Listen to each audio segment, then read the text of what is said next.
Welcome to the fourth quarter 2024 Phillips 66 earnings conference call. My name is Emily and I'll be your operator for today's call. At this time, all participants are in a listen-only mode. Later, we will conduct a question and answer session. Please note that this conference is being recorded. I will now turn the call over to Jeff Dietert, Vice President, Investor Relations. Jeff, you may begin. Welcome to Phillips 66 earnings conference call. Participants on today's call will include Mark Lashier, Chairman and CEO, Kevin Mitchell, CFO, Don Baldridge, Midstream and Chemicals, Rich Harbison, Refining, and Brian Mandel, Marketing and Commercial.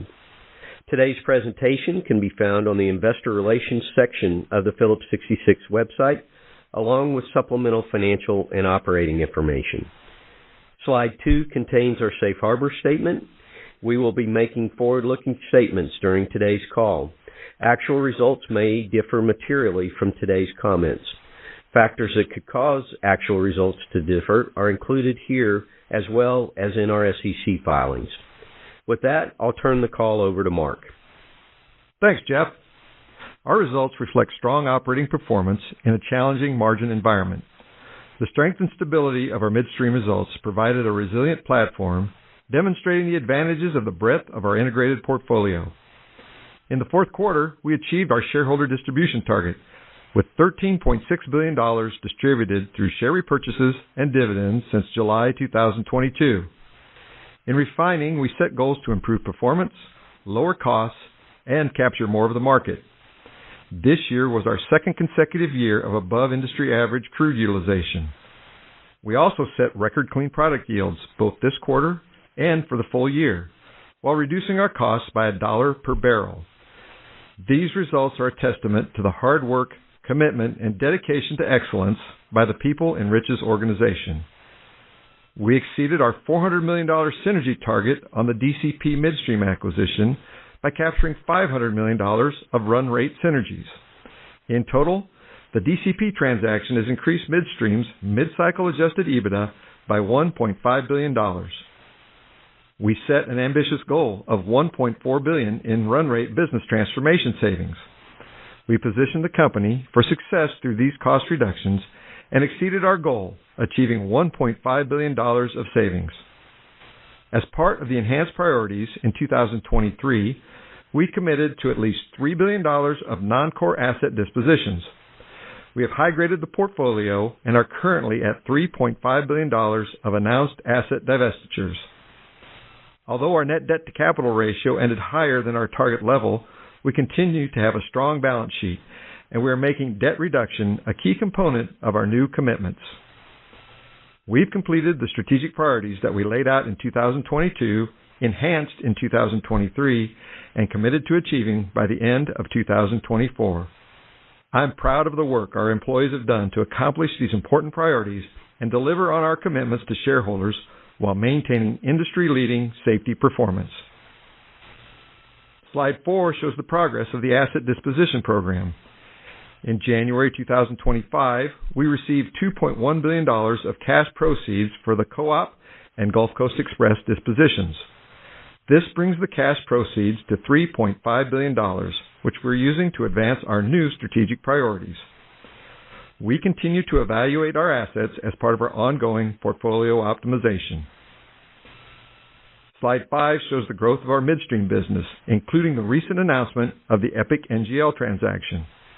We've advanced our wellhead-to-market strategy through organic projects and strategic transactions that provided significant synergies and strong returns.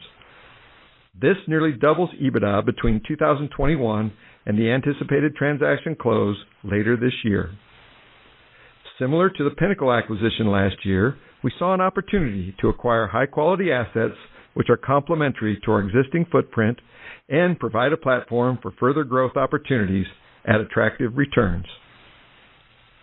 The transaction furthers our vision of being a leading integrated downstream energy provider and upon closing increases Midstream's mid-cycle adjusted EBITDA to $4 billion. We'll continue to capitalize on our growth platform to generate strong returns and significant free cash flow in 2025 and beyond. Slide 6 outlines our new strategic priorities for 2025 through 2027. Supported by our world-class operations, we are committed to returning over 50% of operating cash flow to shareholders. We've set challenging yet achievable operational targets for our refining and midstream businesses. We have developed a culture of continuous improvement in refining and are targeting $5.50 per barrel adjusted controllable cost, excluding turnarounds, over the next 2 years. We will grow Midstream and Chemicals mid-cycle adjusted EBITDA by an additional $1 billion in total by 2027. In Midstream, we have plans in place to continue to expand our wellhead-to-market strategy with high-return opportunities. In Chemicals, the mega projects in the U.S. Gulf Coast and Qatar are expected to start up in late 2026. These milestones are expected to bring our non-refining mid-cycle EBITDA to $10 billion by 2027, which we expect will represent 2/3 of our total company EBITDA. We also plan to reduce total debt to $17 billion as early as the end of this year, depending on the margin environment and the timing of planned dispositions. We will continue to increase shareholder value through strong operating performance and disciplined capital allocation as we deliver on our new strategic priorities. Now, over to Kevin to cover our quarterly results. Thank you, Mark. Reported earnings were $8 million, or 1 cent per share. The adjusted loss was $61 million, or 15 cents per share. Both the reported earnings and adjusted loss include the $230 million pre-tax impact of accelerated depreciation due to our plan to cease operations at the Los Angeles refinery at the end of 2025. This reduced earnings per share by 43 cents. We generated operating cash flow of $1.2 billion and returned $1.1 billion to shareholders, including $647 million of share repurchases. I will now move to slide 8 to cover the segment results. Total company adjusted earnings decreased $920 million compared with the prior quarter. Midstream results increased, mostly due to record fractionation and LPG export volumes, in addition to higher margins on LPG exports. In Chemicals, results decreased mainly due to lower polyethylene chain margins and higher costs related to turnarounds and maintenance. Lower refining results primarily reflect weaker crack spreads and a full quarter of accelerated depreciation for the Los Angeles refinery. Capture of the new market indicator was 105%. The increase in market capture was partly the result of record clean product yield for the quarter, which included the benefits of butane blending. Marketing and Specialties results were mostly lower due to seasonally lower margins. In renewable fuels, results increased due to higher margins at the Rodeo complex, as well as stronger international results. Slide 9 shows the change in cash flow for the fourth quarter. Cash from operations, excluding working capital, was $901 million. There was a working capital benefit of $297 million, mainly reflecting a reduction in inventories. We returned $1.1 billion to shareholders through share repurchases and dividends, and we funded $506 million of capital spending. Our ending cash balance was $1.7 billion. Looking ahead to the first quarter of 2025. In Chemicals, we expect the global O&P utilization rate to be in the mid-90s. In refining, we have a heavy turnaround quarter and expect the worldwide crude utilization rate to be in the low 80s and turnaround expense to be between $290 and $310 million. We anticipate corporate and other costs to be between $310 and $330 million. For the full year, we expect turnaround expenses to be between $500 and $550 million. Depreciation and amortization will be approximately $3.3 billion. This includes $230 million per quarter of accelerated depreciation at the Los Angeles refinery. Now, we will open the line for questions, after which Mark will wrap up the call. Thank you. We will now begin the question and answer session. As we open the call for questions, as a courtesy to all participants, please limit yourself to one question and a follow-up. If you have a question, please press star, then 1 on your touch-tone phone. If you wish to be removed from the queue, please press star, then 2. If you are using a speakerphone, you may need to pick up the handset first before pressing the numbers. Once again, if you have a question, please press star, then 1 on your touch-tone phone. Our first question today comes from the line of Neil Mehta with Goldman Sachs. Neil, please go ahead. Yeah, good morning, Mark. Thank you. Good morning, Mark and team. I want to kick off on the midstream transformation. It does feel that the business is evolving to where midstream is becoming a major focus and a much more important part of the business. And I want your perspective on to the extent that is true, what's the best way to get there? To get there organically or to get there through M&A? And how fast can this business grow? Any parameters around that would be helpful.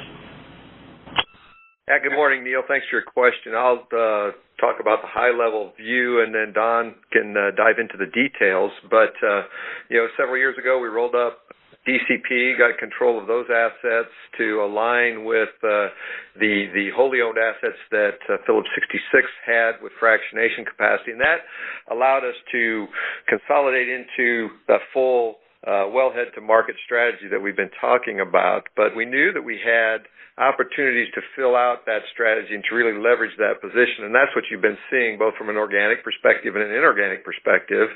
And as you look at the inorganic things that we've done, the acquisitions we've done, they've been very focused on getting the right assets for the right value that could be accretive to us immediately based on the inorganic piece, but allow us to also have a footprint to grow organically and to capture more of the volumes coming out of the Permian. So both the Pinnacle and the Epic acquisitions really are prime examples of that. So we believe there are opportunities to do both. But I'll let Don dive into more of the details.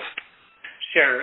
Neil, I think what you see is we've put together a midstream platform now, an NGL value chain that we believe we can grow organically at a mid-single digits growth rate on an annual basis. That's what you see in the slide deck here, growing to $500 million of EBITDA. And being able to do that because we have clear line of sight to organic growth opportunities that we can execute within our $2 billion annual capital program. So I think it's really a testament to the strength of the platform that we have. Certainly, from an acquisition standpoint, if there are opportunities that make sense, that are attractive from a strategic standpoint and evaluation, we'll take a hard look at it. But our growth program here is premised on executing return-enhancing organic opportunities within our footprint and not dependent on or require future M&A activity. Yeah, Neil, as you saw in our strategic priorities that we laid out, everything that we do, whether it's in refining or in midstream, we're focused on enhancing the return on capital employed in each of those businesses as we make these capital allocation choices. So we're very returns-focused and value-focused.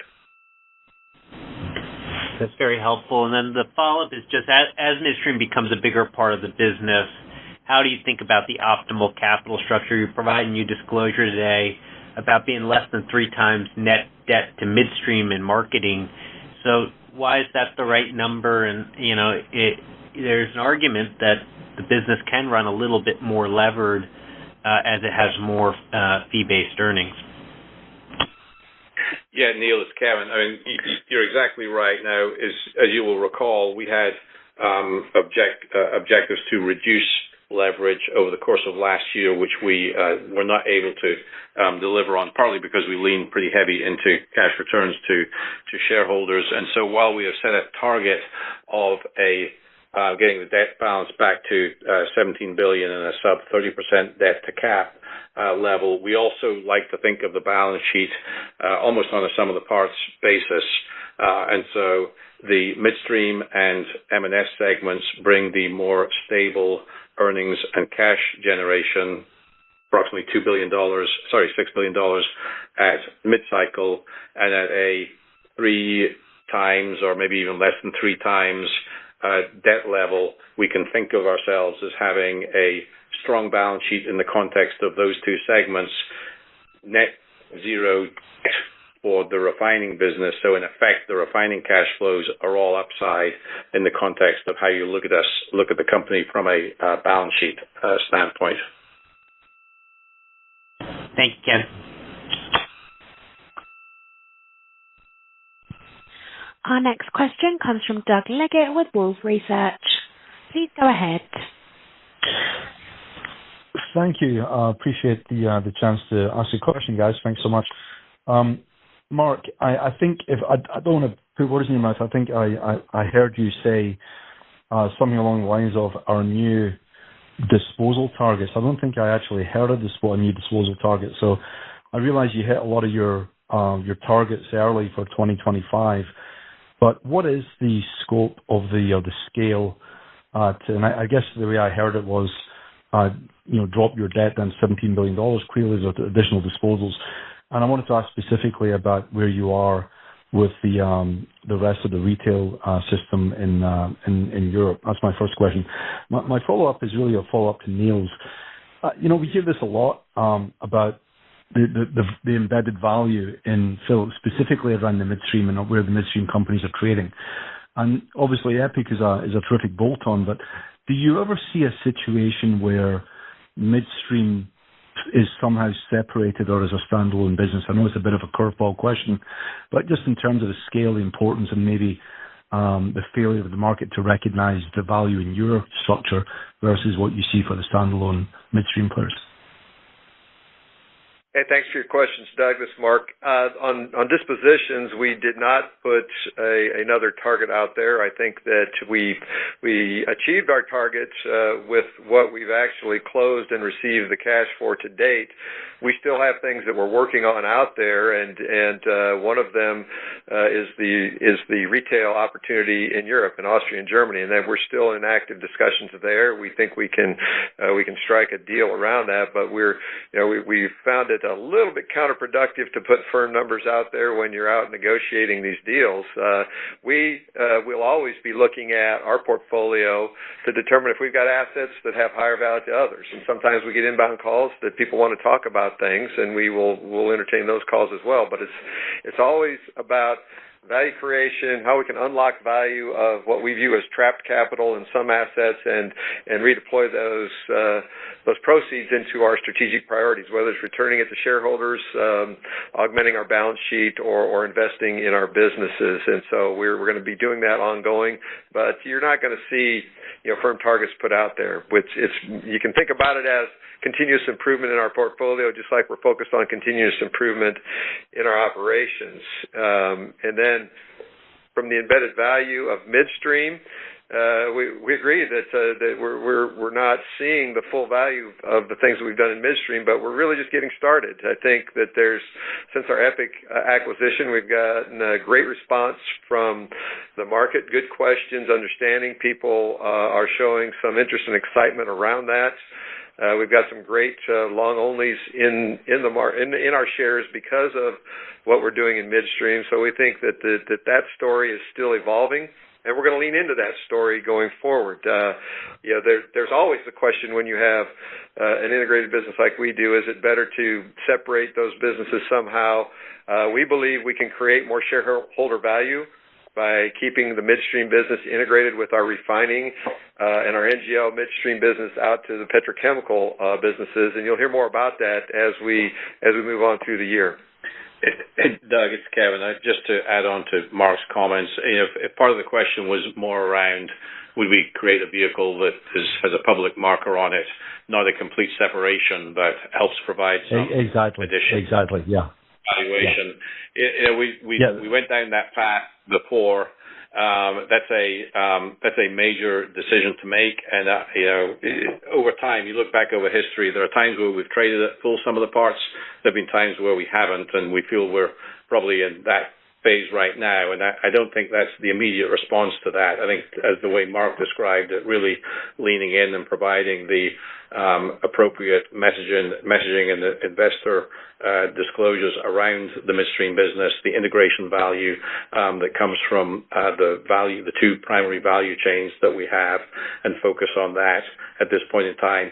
That, what you suggested, is that option is always there, and so we would never say never, but it's not going to be the near-term plan.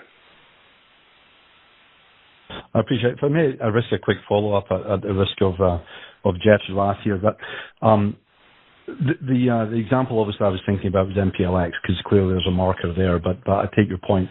My follow-up really quick, Mark, is just remind us what the EBITDA is on the German-Austria business, because we can all put a multiple on that, I guess.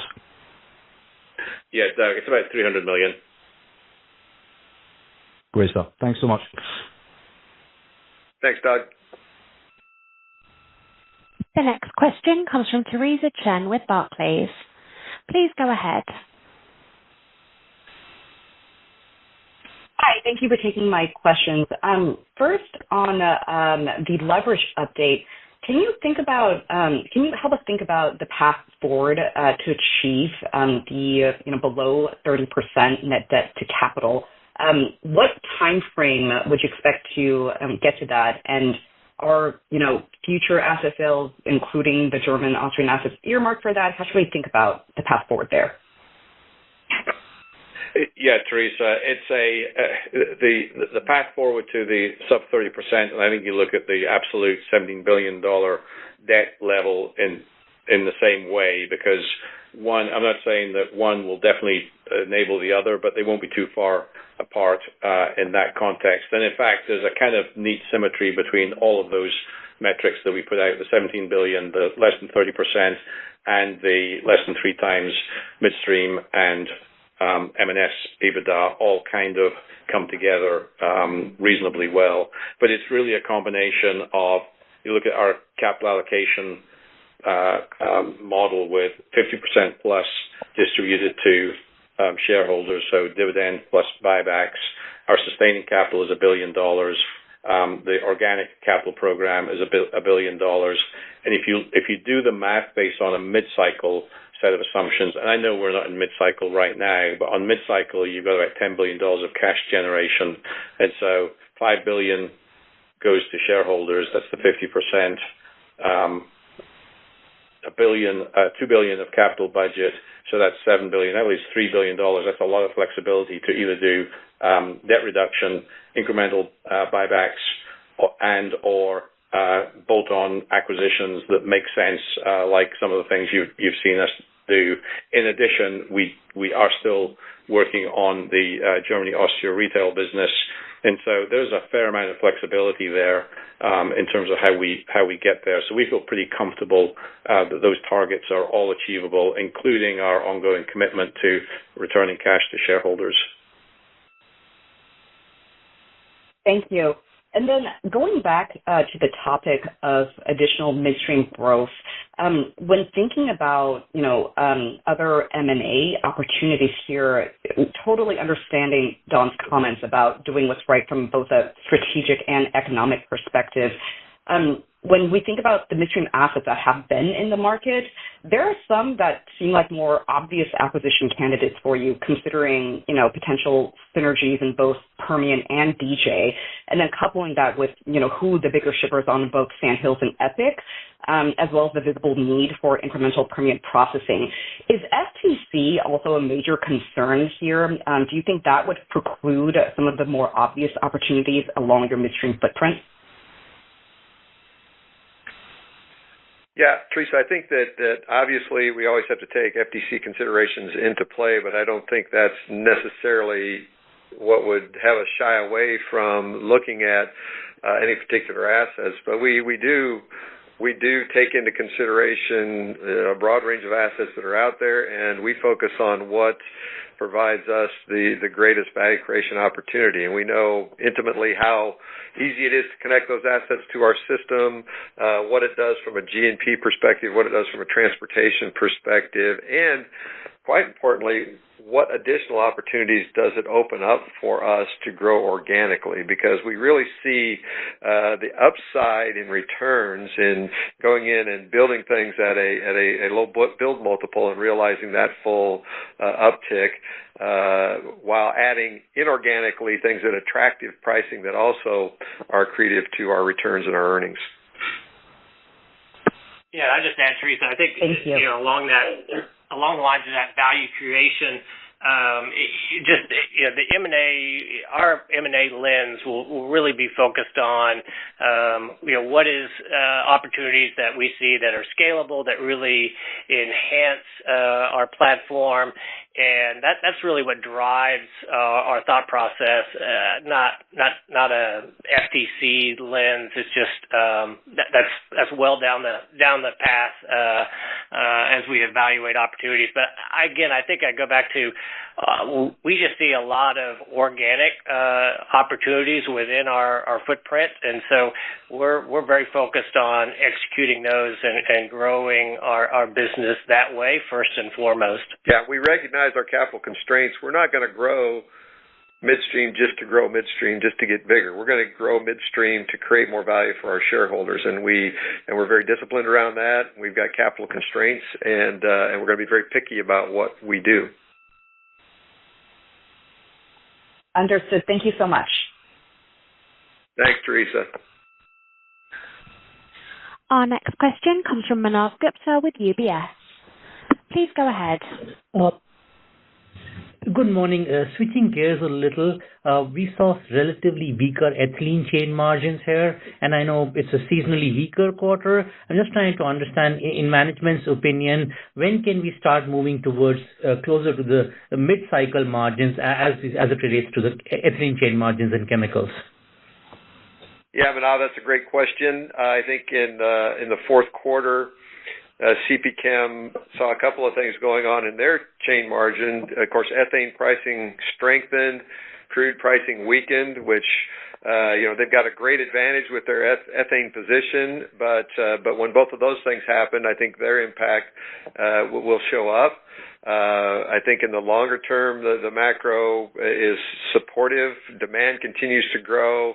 You're seeing rationalizations in Europe. You're seeing temporary shutdowns in Europe. I think this year the North American producers had record exports. That tells you about the strength of our economics here in North America versus other locations in the world.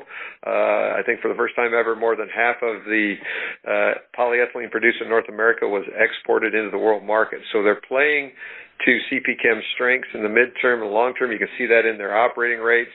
And we see a continued margin improvement, and actually it's good and healthy that you see a slow recovery, slow climb out, and we see that continuing this year into next year, really on through 2026, and then their new assets will be stepping right into pretty healthy margins by the end of 2026.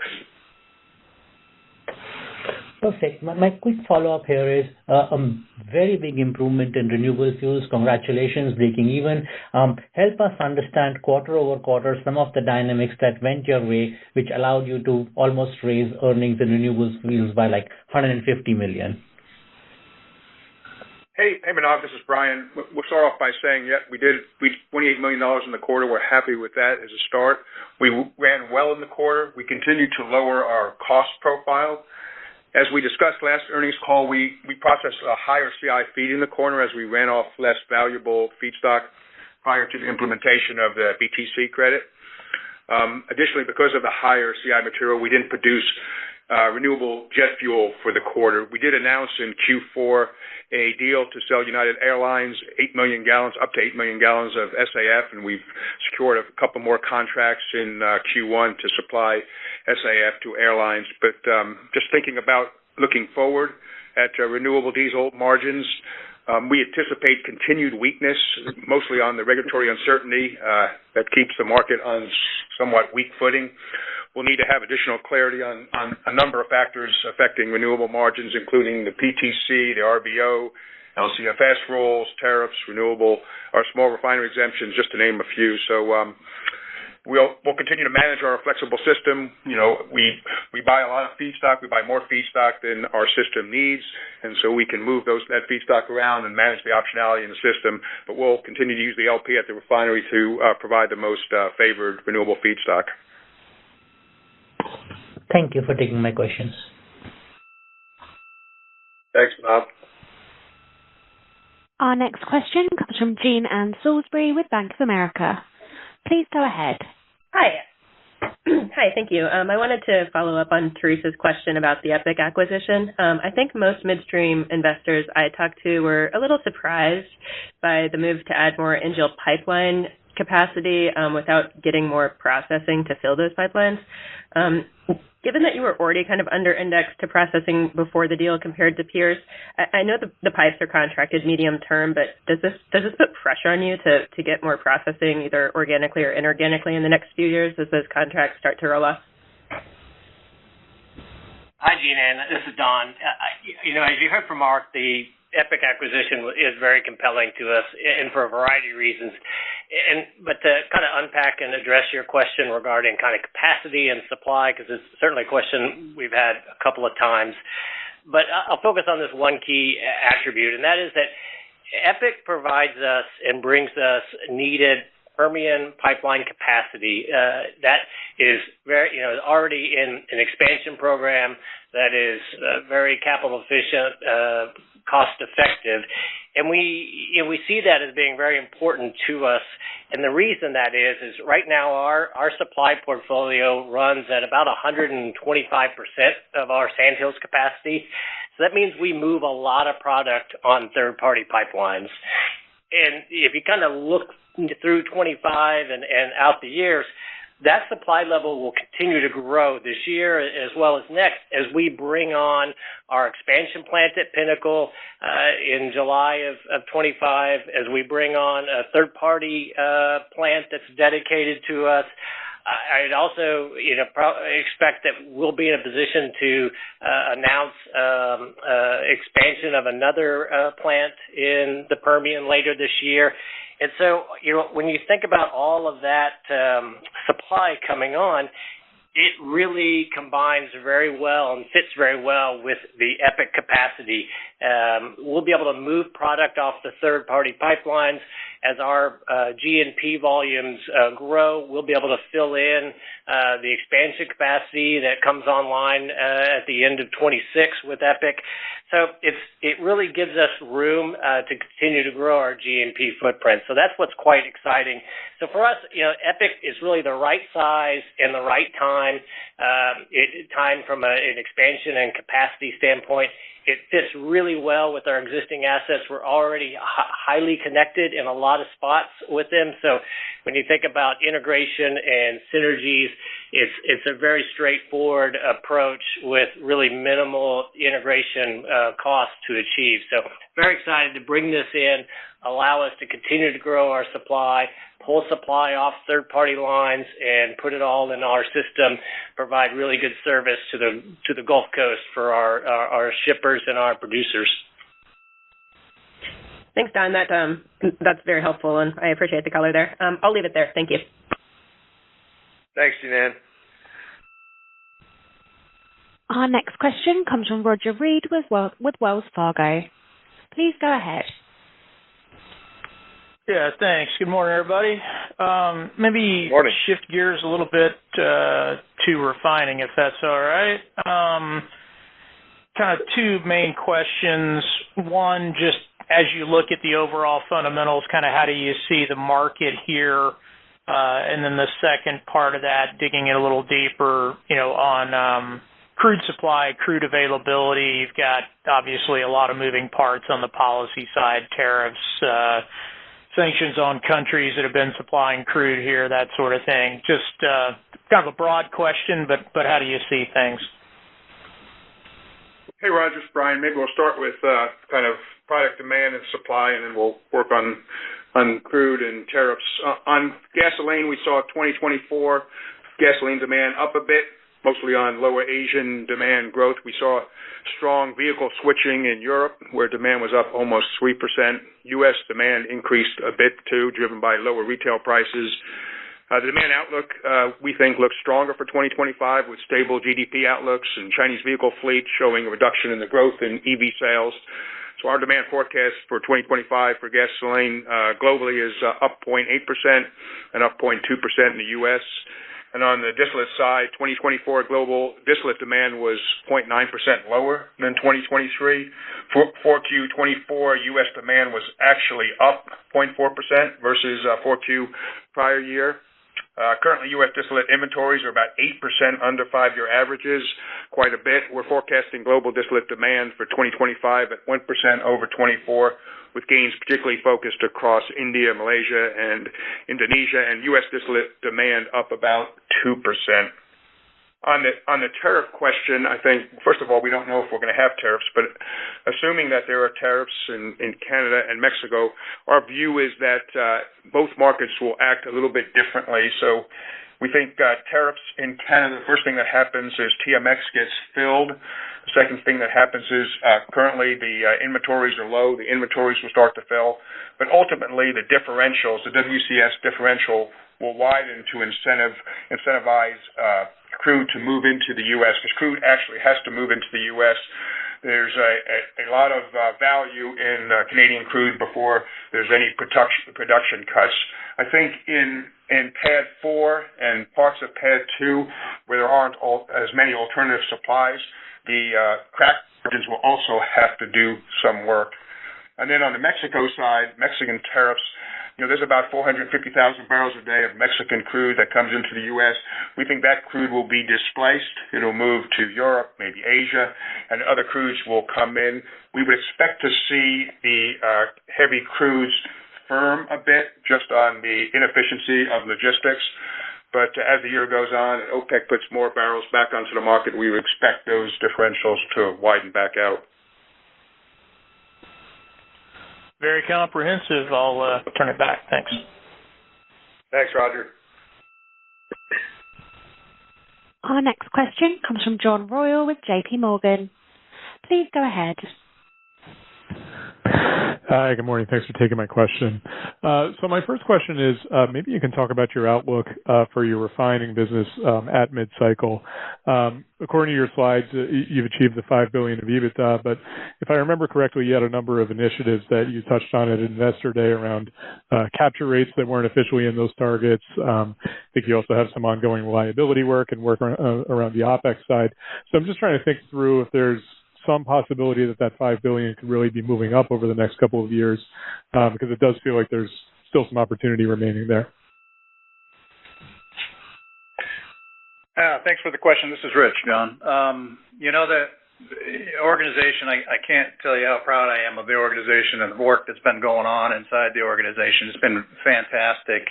On the reliability front, we've operated quite well as a system. As a matter of fact, 8 consecutive quarters over industry average. In fourth quarter, we were sitting at a very nice 94%, and that's a healthy number for us. And the underlying parts of that is really driven by our reliability program. We actually achieved a 98% mechanical availability on the crude units, which for the year actually drove us to a 95% utilization across the entire year. So the reliability programs have been working really, really well for us. And that's fundamental to being in the market when the market's there, right? So that reliability. The other part of the program has really been around increasing our market capture, as you indicated. And we've been working on a series of high return, low capital projects there.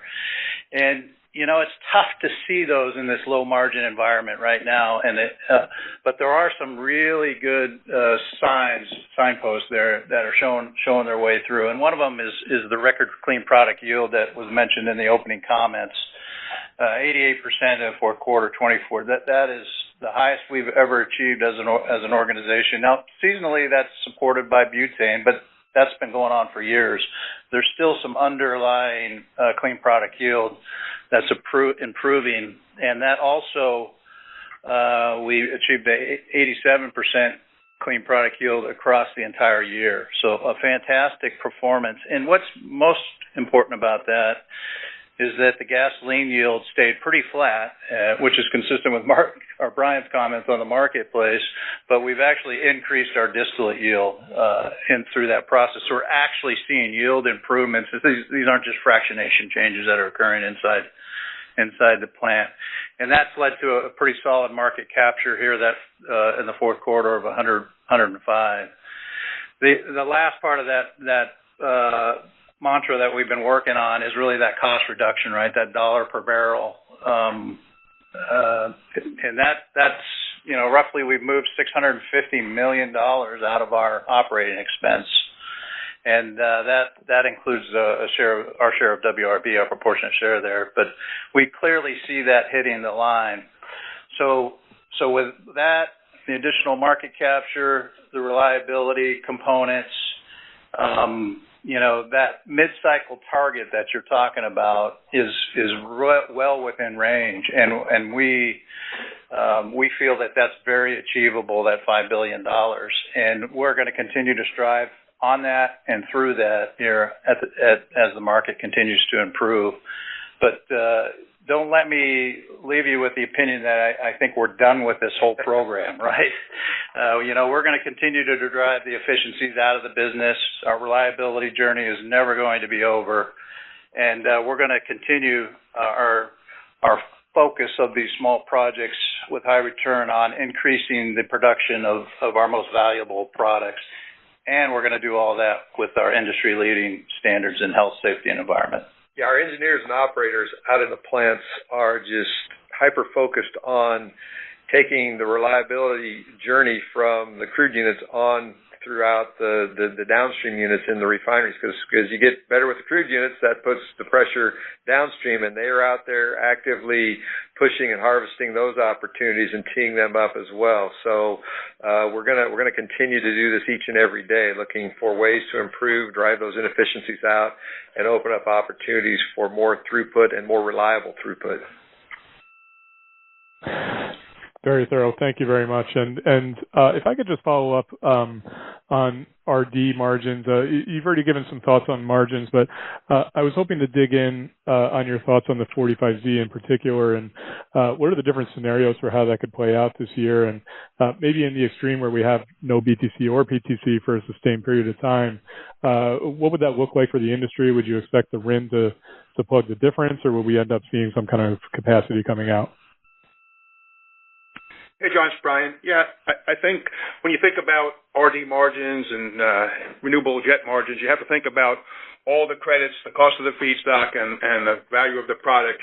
And if there's a PTC or BTC or there's none of the above, then the other credits, the value of the feedstock and the final product have to move in tandem to drive a margin. And if that doesn't happen, we're going to see plans start to cut. So even now when margins are low for biodiesel, we've seen biodiesel plants cut back their runs, so that helps expand the margin as they cut back because there's less renewable diesel on the market. So we'll see all those things work in tandem to drive margins for the operations.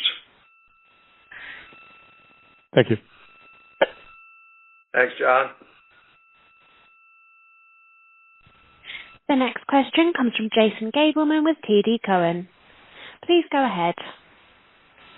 Yeah, hey, thanks for taking my question.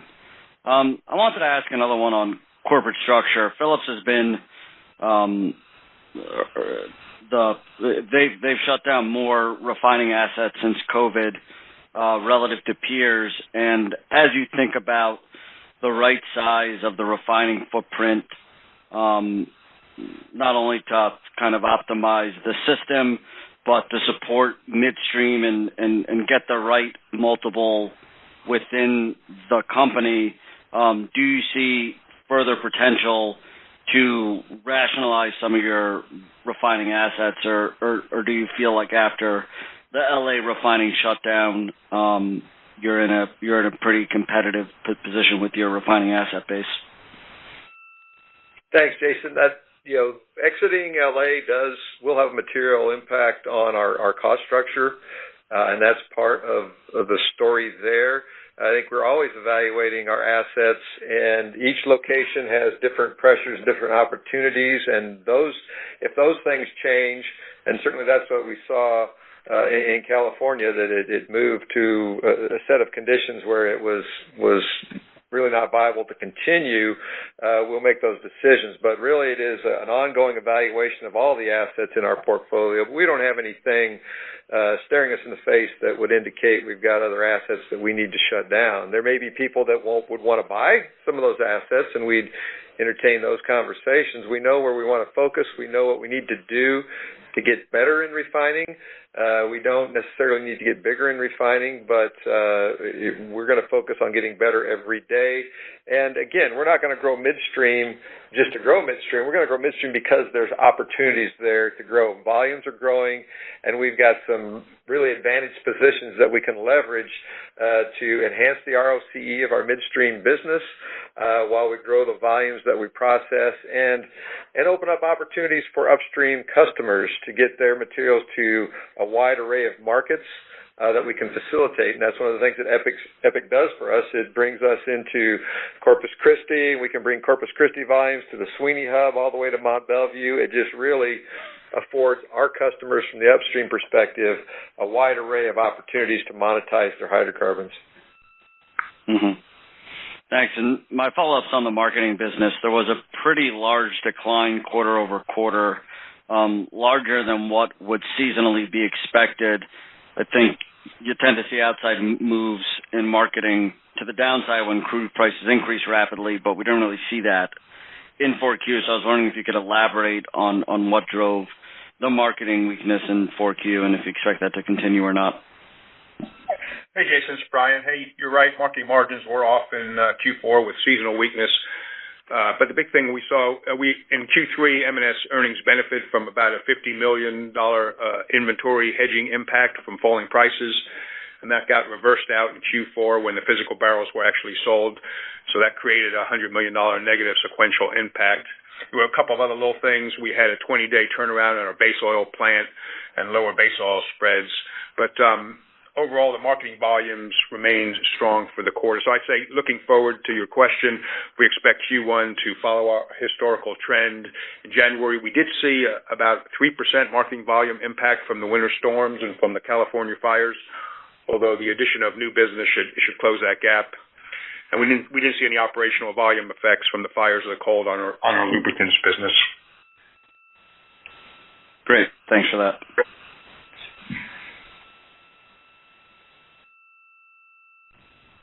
The next question comes from Matthew Blair with Tudor, Pickering, Holt. Please go ahead. Thank you. Good morning, everyone. On the new target of $5.50 a barrel of controllable refinery costs, I think you were at $6.71 in 2024, which already reflected some pretty good progress. Could you talk about the additional levers that you can pull? And then of the delta of the new target, how much will the closure of the Los Angeles refinery contribute to that further improvement? Hey, Matt, this is Rich. Good question. So how do we plan to achieve the $5.50 per barrel? So first of all, the base is pretty important to talk about. This is $5.50 ex turnaround costs too. So our 2024, we ended approximately about $5.90 a barrel in operating expense, excluding turnarounds. So there's about a 40-cent delta there in that. We do see the ceasing of operation at Los Angeles occurring in the fourth quarter. This historically has been one of our higher cost operations. So there'll be a net deduction across the system impact, and that's roughly 50% of the gap. And the balance of that we will look at closing using the momentum of the organization that's already been built up through our business transformation opportunities and exercises. We're continually challenging ourselves to reduce the inefficiencies. I've talked a lot about the reliability programs, and that continued reliability actually drives down your operating expense as you become more reliable. And then, of course, there's the denominator on this equation as well, and continuing to push the barrel numbers and the clean product yield up on the backside of the number. So we see this as a pretty clear path. Is it a stretch? It's a bit of a stretch, yes. Is it achievable? Absolutely. We will achieve this, and I'm very confident by 26 we'll have that number down there on a routine basis. Matthew, just for you and for others listening in, on page 17 of our supplemental, it's the second to the last line there, refining adjusted controllable cost, excluding turnaround expense. So that's where the 550 number is comparable. Sounds good. Thank you. And then you mentioned that there was no SAF production in the fourth quarter. You know, as we turn into 2025, the EU is implementing the 2% SAF blending mandate. So could you talk about, you know, what you're seeing in that market? Are you seeing calls for increased SAF demand as a result of this EU mandate? Or has that not really materialized yet? And would you expect to increase your SAF production as we progress through 2025? Yeah, we think renewable jet and SAF are going to be important products. We made renewable jet in January. We'll make it again in February. If you look at renewable jet versus RD right now, it's a pretty tight market, but we continually use our linear program out of refineries to determine what we should make, what makes the most sense in terms of net back or value in the market. So we'll continue to do that going forward. Great, thank you.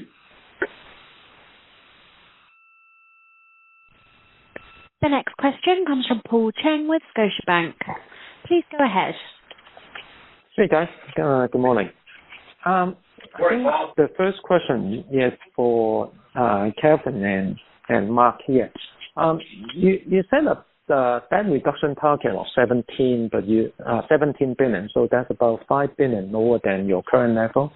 Meanwhile, and you're saying that this is a priority, but meanwhile that you also is looking to grow your EBITDA and through perhaps there's some accretive bolt-on acquisition like Abbott. I think that is probably a good acquisition, but on the other hand, it adds to your leverage.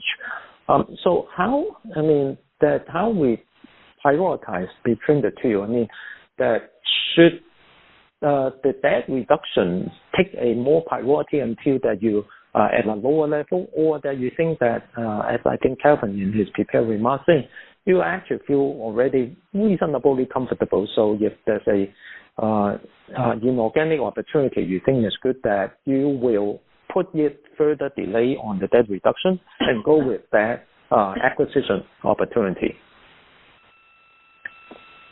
Yeah, Paul. So just to be clear, the 17 billion debt level would be a $3 billion reduction from where we are. I think you said 5, it's 3, which is still not insignificant. But that's how we are looking at this.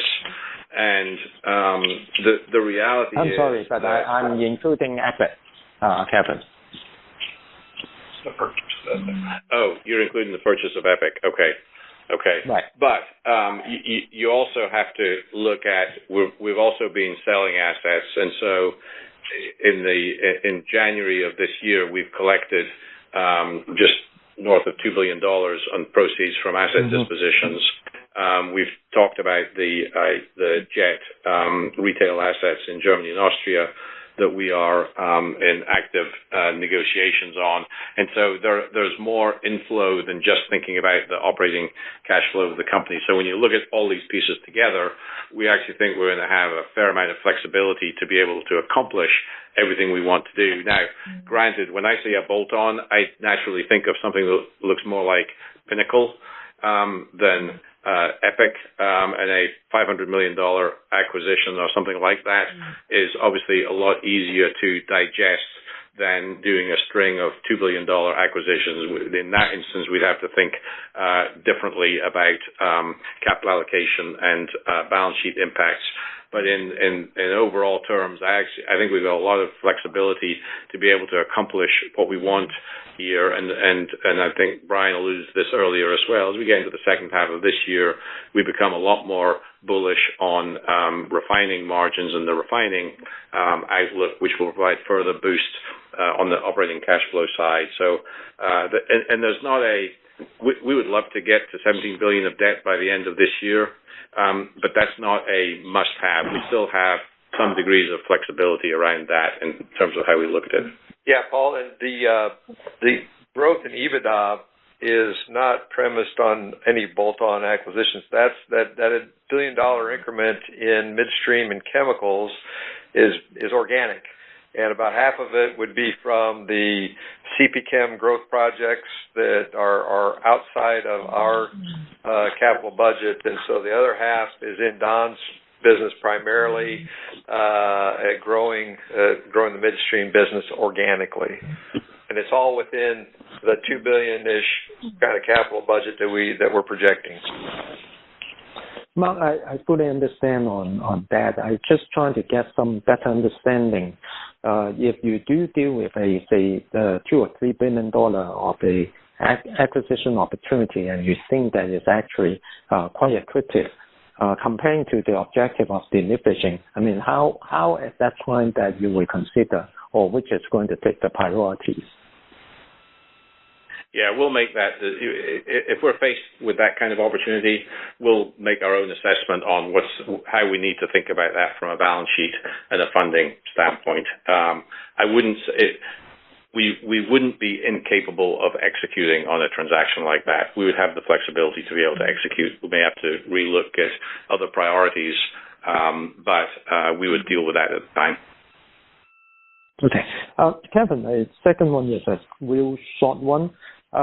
With still a bit of the uncertainty on PTC in the first quarter for your RD business, do you think you will start recording some of the benefit related to PTC, or that you're not going to report any PTC credit until you are 100% certain on everything? Yeah, Paul, the only thing I can say with certainty is there's a lot of uncertainty, as you highlighted. The reality is what we have on PTC are notices, not proposed rules. There have also been these sweeping executive orders that have put a pause on many forms of rulemaking. We don't know if what's been published on PTC is subject to these executive orders or not. And so we're still working through all this. The reality is we'll have two options here. One is we just don't record anything in the first quarter or until there's more clarity. The other is we go with the information that is available, which are these notices and the provisions that are provided in those. And this is something that we'll work through over the course of the first quarter. I wish I could provide more clarity. The next question comes from Ryan Todd with Piper Sandler. Ryan, please go ahead. Good, thanks. Maybe a couple of quick ones. I appreciate the comments you gave on refining capture in the fourth quarter, which was really strong. Maybe any comments on how you would see in the early part of this year the outlook, any moving pieces that might drive capture rate higher or lower on the refining side? And then maybe just as part of the business transformation process, curious as where you think you are in terms of progress on the commercial side of things. Well, yeah, on the refining capture rate, of course we have some turnarounds that we've indicated in there, so that will certainly have an impact in those markets that those turnarounds are occurring. Overall, in the fourth quarter, we saw a benefit from the seasonal butane blending. That will continue through the first quarter as well, so that impact should be there.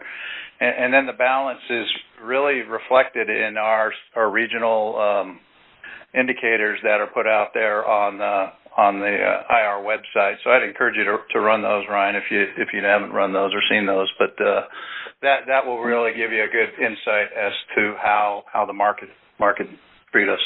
The 83% or low 80s utilization is also going to have an impact. Right. That's associated with the turnaround. Yeah. Right. Yeah. That's correct. And then there was a second question around. Let me turn that one over to Brian here, and he can comment on that one. Yeah, we're taking a look at our entire commercial organization. We had a goal to grow the organization. We continue to look at opportunities to grow the organization. We're hiring from the outside. We're building a lot more expertise. And so we continue to look at margin opportunities. We look at cost-cutting opportunities as well. We'll continue to do that as we grow our returns in our business and continue to grow the size of our business. Great. Thank you.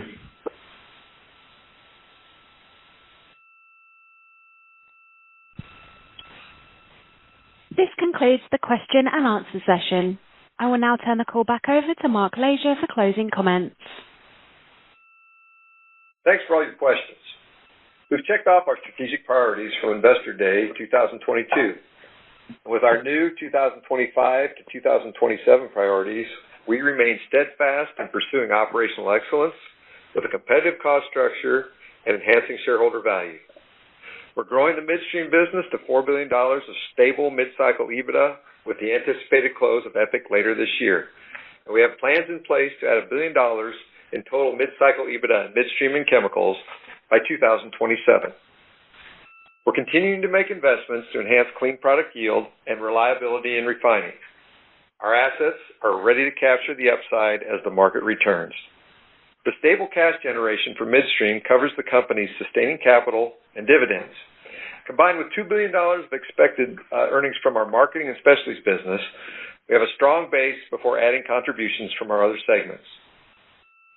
The power of integration provides a unique, compelling investment opportunity. We will reward shareholders now and in the future as we move forward with our vision to be the leading integrated downstream energy provider. Thank you for your interest in Phillips 66. If you have questions after today's call, please call Jeff or Owen.